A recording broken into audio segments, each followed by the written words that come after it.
one of those things you kind of assumed to have been true all along, and yet you are shocked when the hard confirmation actually shows up on your door.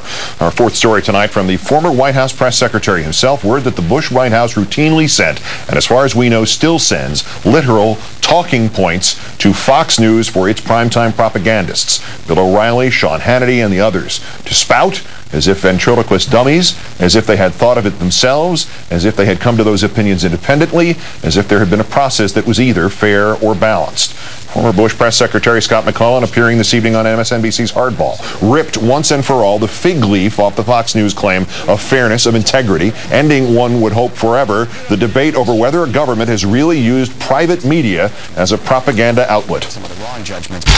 Certainly there were commentators and others, pundits at Fox News that were helpful to the White House. And certainly, yeah, certainly we got talking points to those people. Call Sean, call Bill, call whoever. Did you do that as a regular thing? It wasn't necessarily something I was doing, but it was something that we at the White House, yes, were doing, and getting them talking points and making sure they knew where we were coming from. So you were giving them talking points. But I would separate the journalists. That's important. Yeah. You were using these commentators as your spokespeople.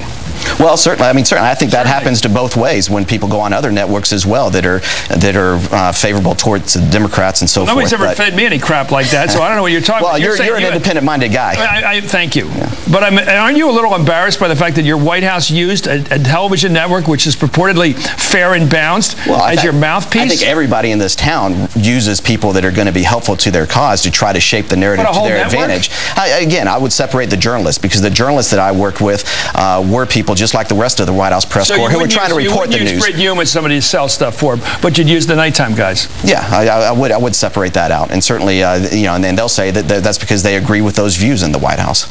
Well, they didn't need a script, though, did they? Well, probably not.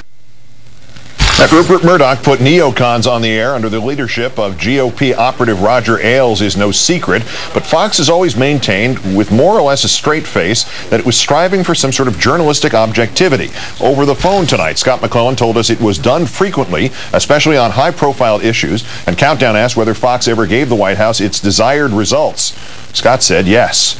We asked the White House about McClellan's statements on Hardball. Current Press Secretary Dana Perino said, quote, "I'm not aware of that," and declined to comment further. Let's bring in MSNBC political analyst, Air America radio host Rachel Maddow. Good evening, Rachel. Hi, Keith. Set this in proportion for us. I mean, yeah, it's Claude Rains in Casablanca, but if we knew this, what does this mean? Do you suddenly feel like 4% less paranoid than you did this afternoon? I'm worried that it makes me naive, that I'm angry. Wow. I'm worried this actually makes me mad. I'm not mad at Fox. I feel like, you know, they make their peace with themselves and their God, and, you know, they pledge allegiance to nobody other than the bank at which they cash their paychecks every week. But I'm mad at the government for facilitating this. I'm mad at the leadership of our government, which swears to uphold the Constitution. And it's supposed to be illegal in America to propagandize the American people. It is supposed to be illegal for our government to covertly choose some sort of press organ that is represented to the American people as if it is a press organ, laughable as that may be, and is feeding us stuff that is actually propaganda from our government. The American government is not supposed to have a state organ in the press that is shoving this stuff down our throats as if it is news. It's not supposed to work this way in this country. All right, to McClellan's point, everybody in the business has contacts, friends, etc. in politics, in campaigns, and so on. Your principal outlet, Air America, is openly allied with Democrats and Democratic causes. Explain where the line is between appropriate communications there and how the O'Reillys and the Hannitys and friends and the White House, in this case, cross that line. It's not rocket science. It is 6th grade journalism class level stuff. Don't lie.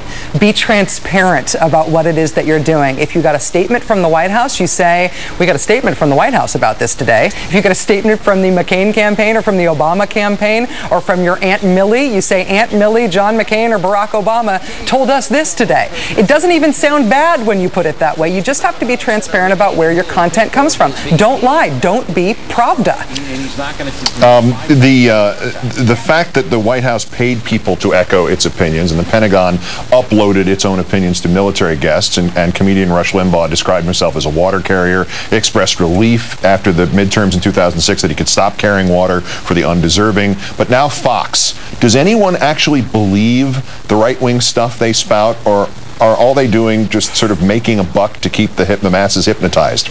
I don't know if the question is so much about Fox and about the right-wing talk show host, because it's well known, it's well documented that the conservative movement made a deliberate decision to sort of erect a pageant around their conservative media, a sort of pageant of journalism, that they would dress it up like journalism, they would make it look like journalism, they would even call it journalism in some cases, but it would be designed to advance the conservative movement's agenda. And we're seeing it come to fruition in a very monetarily successful way in Fox News, but also in talk radio and a lot of other ways. I don't think that their credibility is the thing that we've learned something new about, or the thing that was even really in question in terms of where the country goes from here. They can do whatever they want. The question is whether or not the elected government of the United States of America will help them and will enable them and will sell it to us as if that's real news. It is one thing for the White House to say, we like what Fox News does, or we like what Rush Limbaugh does. It's another thing for them to use them, as Chris, I think, rightly pointed out to Scott McClellan, to use them as spokespeople without acknowledging that's what they're doing. That's propaganda, and it's supposed to be illegal.